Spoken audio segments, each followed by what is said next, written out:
ലോകം മുഴുവൻ യുദ്ധഭീഷണിയിലാണ്. നിരവധി രാജ്യങ്ങൾ അങ്ങോട്ടും ഇങ്ങോട്ടും ശത്രുത അഴിച്ചുവിടുകയാണ്. എന്നാൽ ഈ അവസാന കാലഘട്ടത്തിൽ രാജ്യത്തിന്റെ സ്ഥിതികൾ എന്തിലാകുമെന്നുള്ളത് പേടിപ്പെടുത്തുന്ന ഒരു കാര്യമാണ്.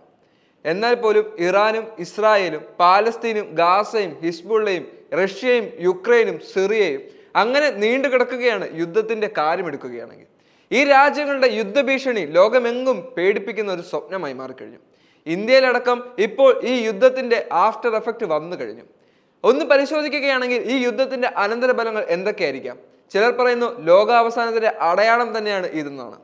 അത്തരത്തിൽ നോക്കുകയാണെങ്കിൽ അത് വളരെ ശരിയായിരിക്കാം. കാരണം ഉന്നതിയിൽ നിൽക്കുന്ന രാജ്യങ്ങൾ ശത്രുതയിൽ നിൽക്കുകയും അതുപോലെ തന്നെ രണ്ട് രാജ്യങ്ങളും നശിപ്പിക്കുകയും ചെയ്യുന്ന അവസരത്തിൽ അത് ലോകത്തിന്റെ അവസാനത്തിന്റെ പ്രധാന കാരണമാകാം. കാരണം കുറച്ച് വർഷങ്ങൾക്ക് ശേഷം ആവശ്യമുള്ള സാധനങ്ങൾ കിട്ടാതെ, ആഹാരം കിട്ടാതെ, മെഡിസിൻ കിട്ടാതെ ആളുകളുടെ ജീവൻ ഇല്ലാതാകുന്ന ഒരു സാഹചര്യത്തിൽ അത് ലോകാവസാനത്തിന്റെ നാളുകളിലേക്ക് എത്തും. മനുഷ്യന്മാർ ഇല്ലാതാകും, അതോടുകൂടി വസ്തുവകകൾ ഇല്ലാതാകും, ജീവജാലങ്ങൾ ഇല്ലാതാകും, മരങ്ങളും മലകളും ഇല്ലാതാകും. അത് ഭൂമിയുടെ അവസാനത്തിന്റെ ഏറ്റവും പ്രധാനപ്പെട്ട കാലമാകും. പാലസ്തീനും ഇസ്രായേലും തമ്മിലുള്ള യുദ്ധമെല്ലാം നമ്മളെ അത് തന്നെയാണ് ഓർമ്മിപ്പിക്കുന്നത്. വിശുദ്ധ ഗ്രന്ഥങ്ങളിൽ പലപ്പോഴായി ലോകാവസാനത്തിന്റെ നാളുകൾ എത്തുന്നതായുള്ള സൂചനകൾ വന്നു. ലോകം അവസാനിക്കാൻ തുടങ്ങുമ്പോൾ സൂര്യൻ പൊട്ടിത്തെറിക്കും, നക്ഷത്രങ്ങൾ ഇല്ലാതാകും, ജലാശയങ്ങൾ വറ്റിവരളും. അങ്ങനെ നിരവധിയായ കാര്യങ്ങളെല്ലാം നമുക്ക് അറിയാവുന്നതാണ്. അല്ലെങ്കിൽ പല ഗ്രന്ഥങ്ങളിലും അതിനെപ്പറ്റിയുള്ള വ്യാഖ്യാനങ്ങൾ നൽകിയിട്ടുമുണ്ട്. അത്തരത്തിൽ നിരവധി വ്യാഖ്യാനങ്ങളുള്ള ഒരു വിശുദ്ധ ഗ്രന്ഥമാണ് ബൈബിൾ. ബൈബിളിൽ യുദ്ധങ്ങളെ പറ്റിയും അല്ലെങ്കിൽ മഹാമാരികളെ പറ്റിയും പേമാരിയെ പറ്റിയുമെല്ലാം നിറയെ പറഞ്ഞിട്ടുണ്ട്. അങ്ങനെ നോക്കുകയാണെങ്കിൽ ഇറാന്റെ യുദ്ധത്തെ പറ്റി അടക്കം ഇപ്പോൾ ബൈബിളിൽ പറഞ്ഞിട്ടുണ്ട്. അങ്ങനെ ബൈബിളിൽ ഇറാനെ പറ്റി പറഞ്ഞിട്ടുള്ള കുറച്ച് കാര്യങ്ങൾ അറിഞ്ഞു നോക്കാം. ഇറാൻ പണ്ട് ഏലോം എന്നാണ് അറിയപ്പെട്ടത്. അതായത് ബൈബിളിൽ ഏലോമിനെ പറ്റി പറയുന്നതെല്ലാം ഇറാനെ പറ്റി പറയുന്നതാണ്. അതായത് ഇറാൻ ഇല്ലാതാകുകയും അതോടൊപ്പം തന്നെ ഇറാനെ നശിപ്പിക്കുകയും അതുപോലെ തന്നെ അതിനെ ഉയർത്തെഴുന്നേൽപ്പിക്കാനും ദൈവത്തിന് സാധിക്കുമെന്നാണ് പറയുന്നത്. പല രാജ്യങ്ങളിലും പല വർഷങ്ങളിലും പല രാജ്യങ്ങൾ ഇറാനെ ഇല്ലാതാക്കാൻ ശ്രമിക്കുമ്പോൾ ദൈവം അവരെ ഉന്നതിയിലെത്തിക്കാനും അതുപോലെ തന്നെ താഴേക്ക് എത്തിക്കാനും ശ്രമിക്കും. ഇറാനെ നശിപ്പിക്കുന്നതിന് ദൈവത്തിന് മാത്രമേ സാധിക്കൂ എന്ന് വിശുദ്ധ ഗ്രന്ഥം പറയുന്നു. വേട്ടയാടുന്ന ശത്രുക്കളുടെ മുൻപിൽ സംബിതരാകാൻ ഞാൻ ഏലാമിനിട വരുത്തും. എൻ്റെ ഉഗ്രകോപത്തിൽ ഞാൻ അവർക്ക് അനർത്ഥം വരുത്തും. അവരെ ഉന്മൂലനം ചെയ്യുന്നവരെ വാൾ അവരെ പിന്തുടരും. ജെറമിയ 49 അധ്യായം 37 വാക്ക്.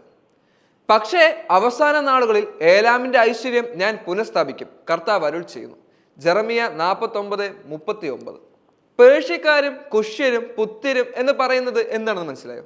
അതായത് ഇപ്പോൾ ഇറാനെ സഹായിക്കാൻ ഹിസ്ബുള്ളയും ഹമാസും ഗാസയും അങ്ങനെ പല രാജ്യങ്ങൾ കൂടെയുണ്ട്. അവരെയാണ് നമ്മൾ ഇതിലൂടെ ഉദ്ദേശിക്കുന്നത്.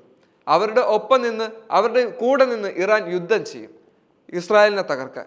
ഭൂമി മറയ്ക്കുന്ന മേഘം പോലെ നീ എൻ്റെ ജനമായ ഇസ്രായേലിനെതിരെ കടന്നു വരും. എസെക്കിയേൽ 38:16. ഇസ്രായേലിനെതിരെ ശക്തമായ യുദ്ധമാണ് ഇറാൻ ഇപ്പോൾ ആഹ്വാനം ചെയ്യുന്നത്. അതേസമയം വരുവിൻ, ഈ ജനത മുഴുവനെയും നമുക്ക് തുടച്ചു മാറ്റാം, ഇസ്രായേൽ എന്ന നാമം മേലിൽ ആരും ഓർക്കാതിരിക്കട്ടെ എന്നും അവർ പറയുന്നു. സങ്കീർത്തനം 83:4. ഇസ്രായേലിനെ ഇല്ലാതാക്കാൻ ഇറാന് സാധിക്കുമോ എന്നുള്ള ചോദ്യം വളരെ പ്രസിദ്ധമാവുകയാണ്. ബൈബിൾ പോലുള്ള ഒരു വിശുദ്ധ ഗ്രന്ഥത്തിൽ, വർഷങ്ങൾക്ക് മുമ്പ് രചിക്കപ്പെട്ട വിശുദ്ധ ഗ്രന്ഥത്തിൽ ഇറാനെ പറ്റിയും ഇസ്രായേലിനെ പറ്റിയും ഈ രണ്ട് യുദ്ധങ്ങളെ പറ്റിയുമുള്ള കാര്യങ്ങൾ ഇത്രയും വ്യക്തമായി എഴുതിയിട്ടുണ്ടെങ്കിൽ ഇതിന്റെ സത്യം എന്തായിരിക്കാം? വിശ്വസിക്കേണ്ടവർക്ക് വിശ്വസിക്കാം. എന്നാൽ ഇതിന്റെ യാഥാർത്ഥ്യം എന്താണെന്ന് ഇപ്പോഴും എല്ലാവരും തിരയുകയാണ്. അതേസമയം ഖുറാനിലേക്ക് നോക്കുകയാണെങ്കിൽ യുദ്ധത്തെ പറ്റി പറയുന്നുണ്ടെങ്കിലും അല്ലെങ്കിൽ ലോകാവസാനത്തെ പറ്റി പറയുമ്പോഴും വ്യക്തമായും കൃത്യമായും ഇതുവരെയും ഒന്നും പറയുന്നില്ല. അതായത് യുദ്ധങ്ങൾ ഉണ്ടാകുമ്പോഴും അല്ലെങ്കിൽ ഇത്തരത്തിലുള്ള രാജ്യങ്ങൾ പിളർക്കുമ്പോഴും ദൈവത്തിന്റെ ആഗമനം വരികയാണെന്നാണ് ഖുറാൻ വിശ്വസിക്കുന്നത്. അതിൻ്റെയുള്ള സമയം ഇനി ശക്തമാവുകയാണ്. പല വിശുദ്ധ ഗ്രന്ഥങ്ങളിലും ഇതുപോലെ പല കാര്യങ്ങളും പരാമർശിക്കുമ്പോൾ ലോകം അവസാനത്തിലേക്ക് എത്തുകയാണോ എന്ന ചോദ്യം വളരെ പ്രസിദ്ധമാവുകയാണ്. എന്നാൽ പോലും ഈ ഒരു യുദ്ധം ലോകാവസാനത്തിലേക്ക് എത്താനുള്ള സാധ്യത ഏറുമെന്നുള്ളത് കൃത്യമാണ്. കാരണം രാജ്യങ്ങൾ തമ്മിലുള്ള യുദ്ധം പല നാശനഷ്ടത്തിലേക്കുമാണ് എത്തിക്കുന്നത്. ആഹാരം, വസ്ത്രം, ആളുകളുടെ ജീവൻ ഇതൊന്നും ഇല്ലാതാകുന്ന ഒരു ലോകത്ത് എങ്ങനെ നമുക്ക് താമസിക്കാൻ അല്ലെങ്കിൽ നമ്മുടെ ജീവിതം മുന്നോട്ട് കൊണ്ടുപോകാൻ സാധിക്കുമെന്നുള്ളത് വലിയൊരു ചോദ്യചിഹ്നമാണ്. യുദ്ധങ്ങൾ അവസാനിച്ചില്ലെങ്കിൽ ലോകാവസാനം തീർച്ചയാണ്. അതിനുവേണ്ടി കാത്തിരിക്കേണ്ട നാളുകൾ കടന്നു വരികയാണ്.